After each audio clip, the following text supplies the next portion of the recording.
sometimes I feel like the reason why people don't buy from rising entrepreneurs is they really don't understand the story and the inspiration behind their idea.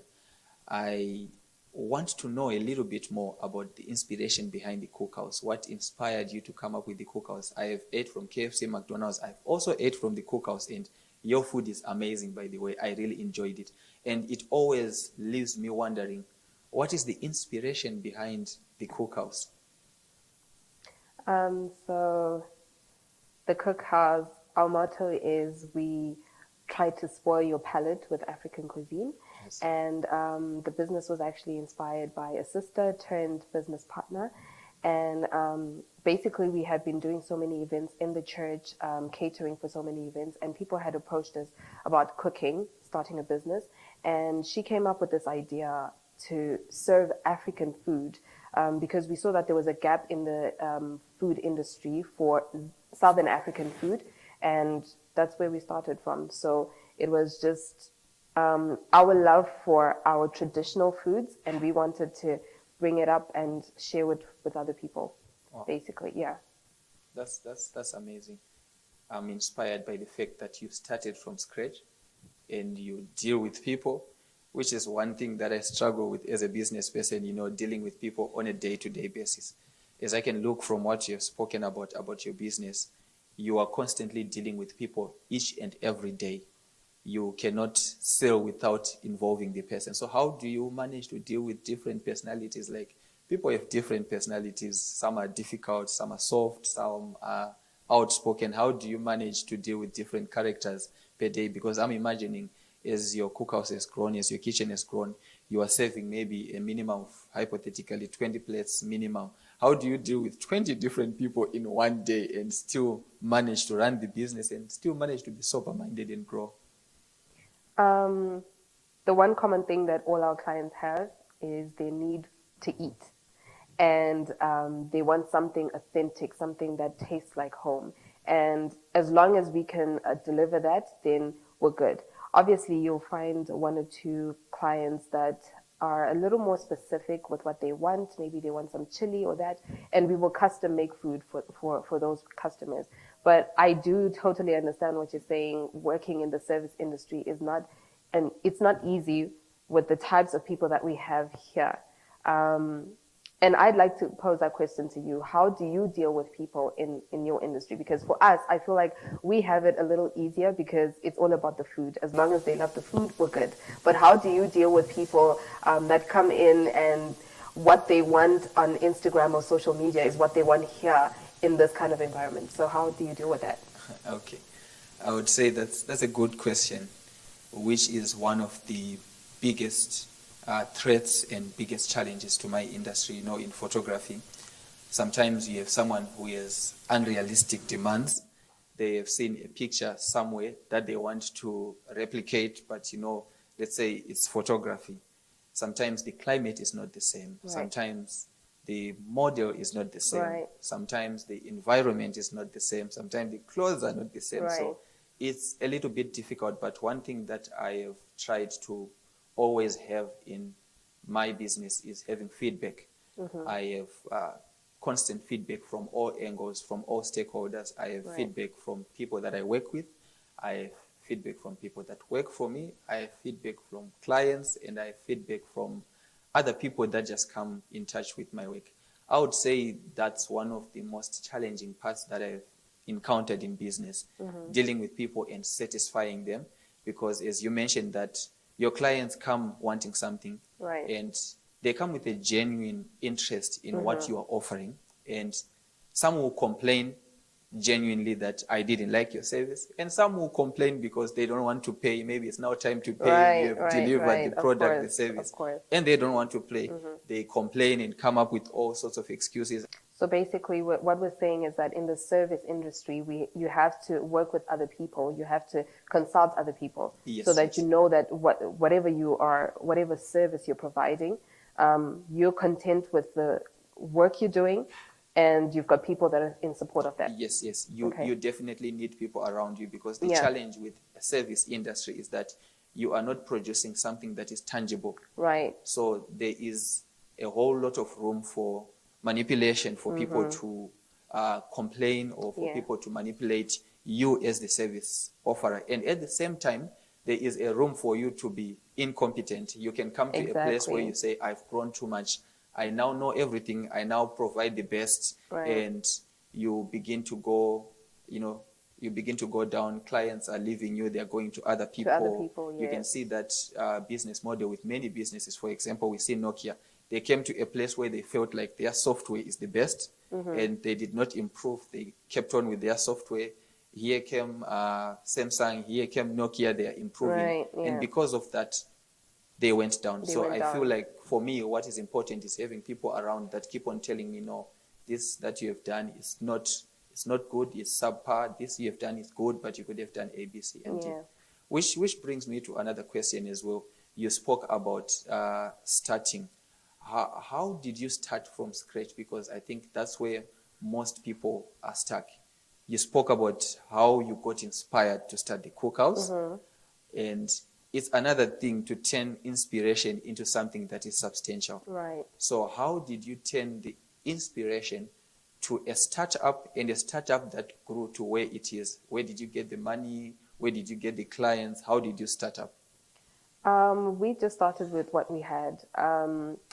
Most people believe that you need to have capital for you to start a business. Yes, it's important, but then you always have to start with what you have. So we started with the pots that we had. We started with the ingredients that we had in the house, right? And we actually started on a Sunday. So we served the food after a Sunday service.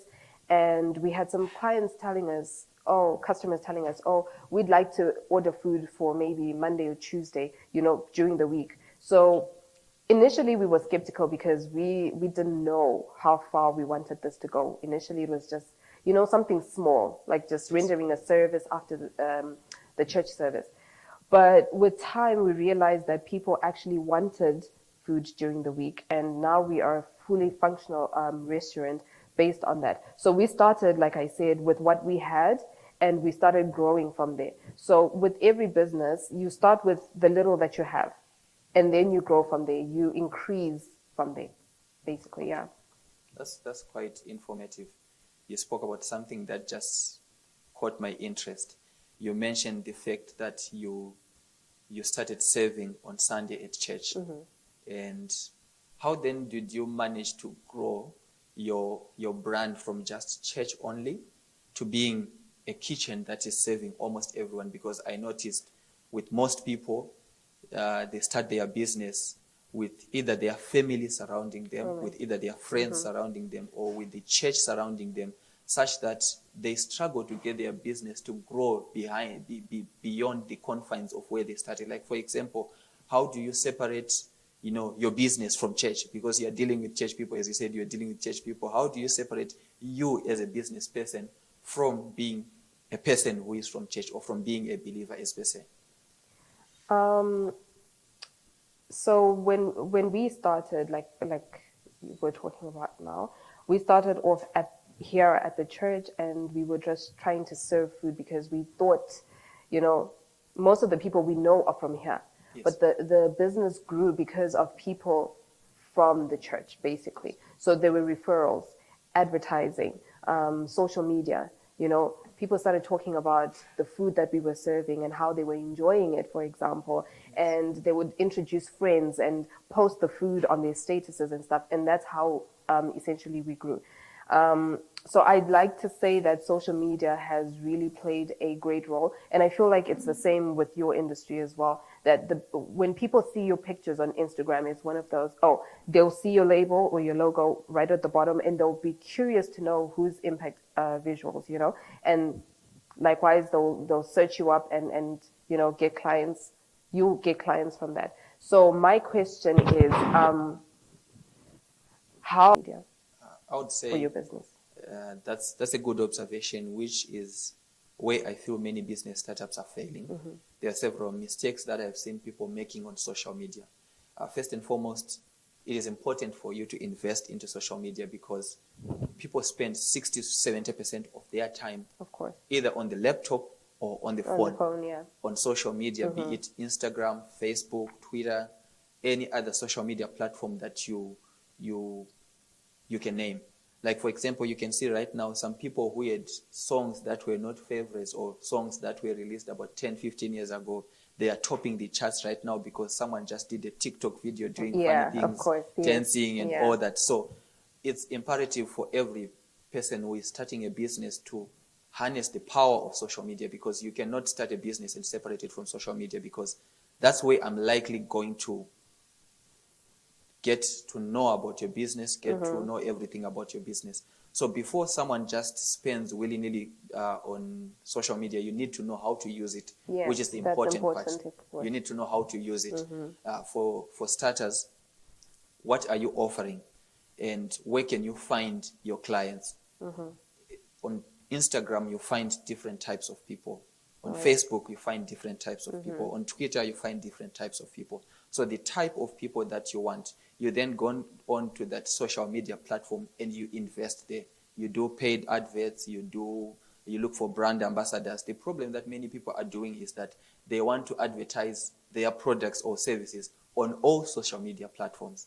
Oh, okay. Like, for example, if I'm a photographer, if I go to Twitter right now and try to advertise my services, I don't get as much feedback from Twitter as I get on Instagram. Because Instagram is all about pictures, whereas Twitter is all about tweets and engagement. So you need to know how much, which platform to invest, to use, and then you invest into, which is one of the things that is very important. So I would say social media is important, because if I don't see you online, where can I see you?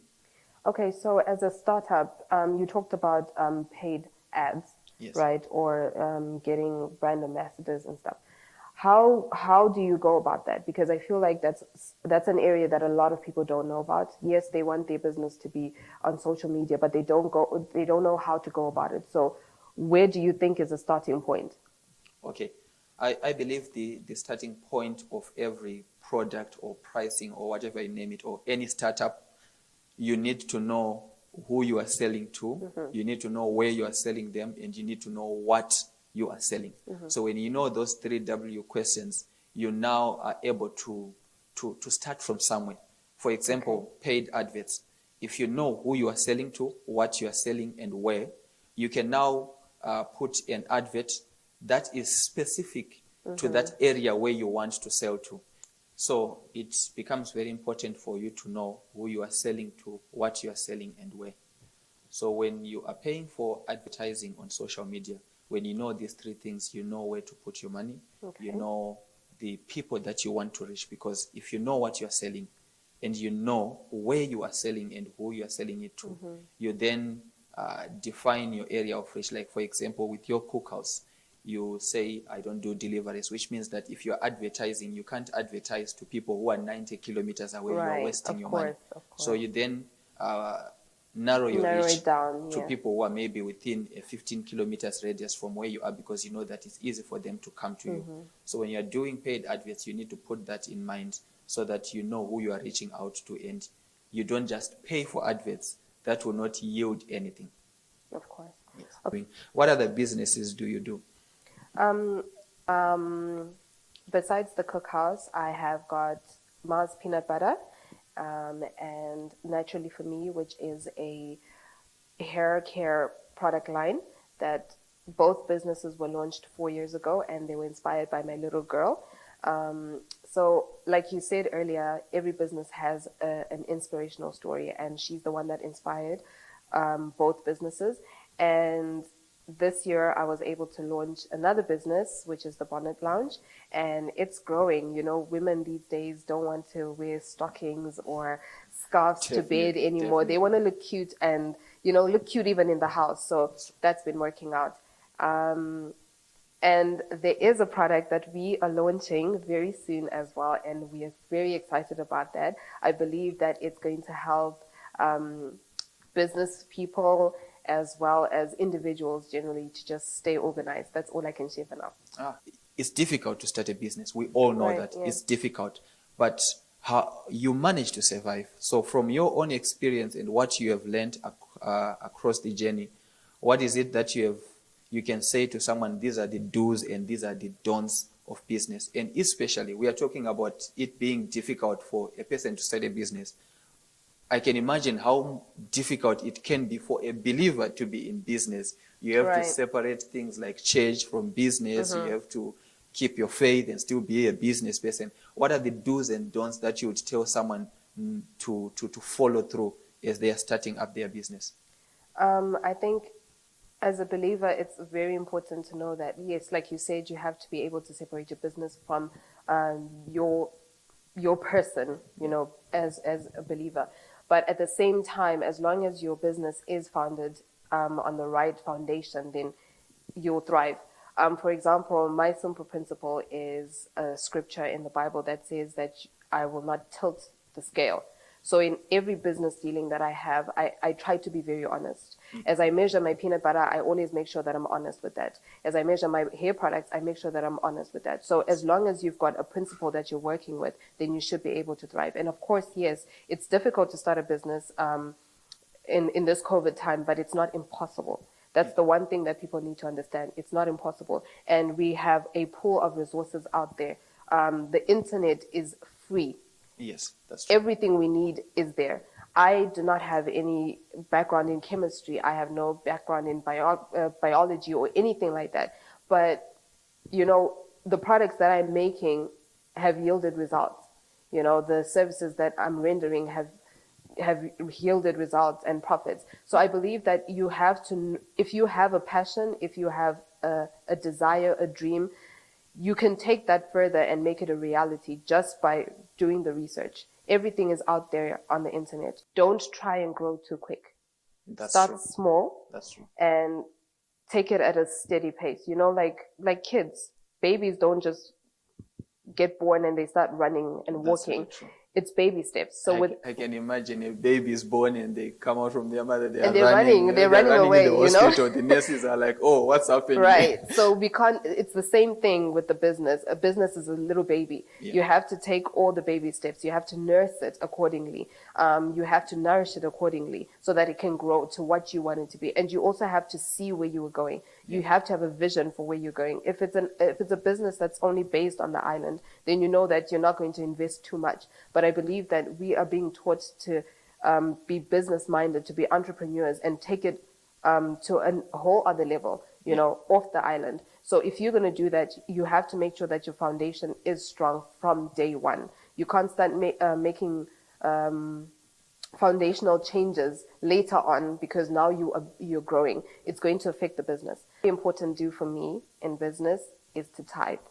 You need to know that whatever business you're doing, for each of my businesses, I make sure that I tithe accordingly. And that protects your business. Honestly, it does. Yeah. So you have to be faithful with your measures, faithful with whatever you're doing, with the service that you're providing. You have to be truthful and faithful, and you have to tithe as well. Yeah. And what else can you add to that for young people that are thinking of, starting a business? Principle is that offer a solution, offer value. And when you offer value, people begin to pay you for that. I think that's my biggest motivator in whatever I do. I want to solve a solution, a problem. I want to give a solution. Yeah. If someone is in need of something, I want to solve that. And I know that when I solve that, I am going to be paid. But if I come with the mentality that I am going to be paid for A, B, C, D, I'm not going to do it well. Yes. So that is my number one thing. Number two, I would encourage someone, especially a believer, to say, grow your business to clients, not to church people. I have seen many people in church, believers, they are plateauing on this part because they don't put so much effort, like you were saying, that someone should research and grow and learn. They don't put so much effort in growing their business. They feel that because I go to church with you, you are entitled to buy my product. So at the end of the day, I am going to sell to 2, 3, 4 people in church, and I am not growing. So as a believer, as an entrepreneur, you need to invest in expanding your business. Like I can say as well, let me give an example. I've seen people who do cleaning services in church. There are people who are into that business. I think I've seen about 6 or 7 of them so far. So imagine it's 6 or 7 of you that are offering the same service to the same target market. It means that you are now putting people in a difficult scenario whereby if they don't choose you, they are bad. If they Right. choose the other person, they are bad. They're And bad, yeah. out of 7 people, if they choose one, they are an enemy to the other 6. Which is where many people are now stuck. You see people posting status like, you don't support my business, my family doesn't support my business. But you Yeah. need to remember that business and offering products or services is about solving a problem. So if exactly. you don't solve someone's problem, it means they don't have a problem, or someone has solved it for them. Exactly. So I would encourage people to grow their business beyond the church should be your reference point. If someone asks someone in your church about your product, they should give you a glowing recommendation, and you use that as your, I would say, your an experimental group where you are testing and building your basis. Right. That's the other thing that I would say. The other thing is an issue of pricing and competition. I feel many people are losing customers at this thing of DM for price. Because Of course, yeah. if you go in the market right now, go to Apple's website, you will know how much an iPhone 11 or iPhone 12 costs, Yes. such that when you are going there, you are going to buy. So many people are losing customers because they don't make their prices known. And honestly, I wouldn't want to inbox 10 different suppliers to get the quotation and make a choice Yeah. for one TV. Because it's time consuming for me, number one. I want my privacy protected. I don't want to give everyone my contact details. Right. So many people are making a mistake of selling something and they don't give all the information, because when a client is coming to you, they want to make up their mind and they come and buy. Yes. So make your price known, make your charges known, so that when someone affords you, they come. If they can't And I afford think that you. also wastes time for you Exactly. as the service provider or the product provider. And the last thing that I would say is, if you are an upcoming business person, be transparent. Right. Be transparent in what you're offering. Be transparent about what you are selling. Because I've seen most people, when someone wants to buy, they end up not buying because they don't really understand what is going on. Like, for example, if I'm buying for a service, let's say photography, people want to know, so what is going to happen? How long is the photo shoot going to take? How many pictures are you going to give me? Are you going to edit them? When are you going to give me my pictures?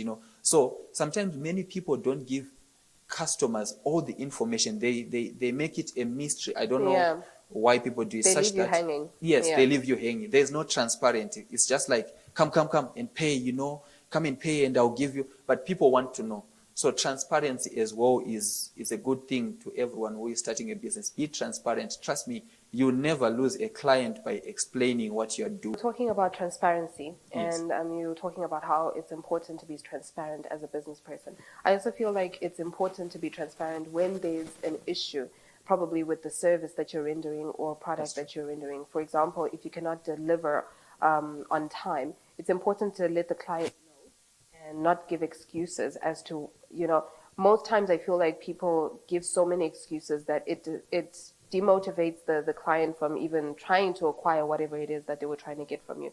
For example, if they're pictures, there's an excitement that people have when they've done the photo shoot and they can't wait to see the picture, and you keep delaying and you're not transparent as to what's going on. So it's very important to communicate in the business world. Communicate when you're having issues with equipment. Communicate. At times they might not understand that, but I feel like it's still important for the progress of your business, because even if they're going to refer you to people, at least they know that they're referring a human being who also makes mistakes, who has errors, who has things that can delay them.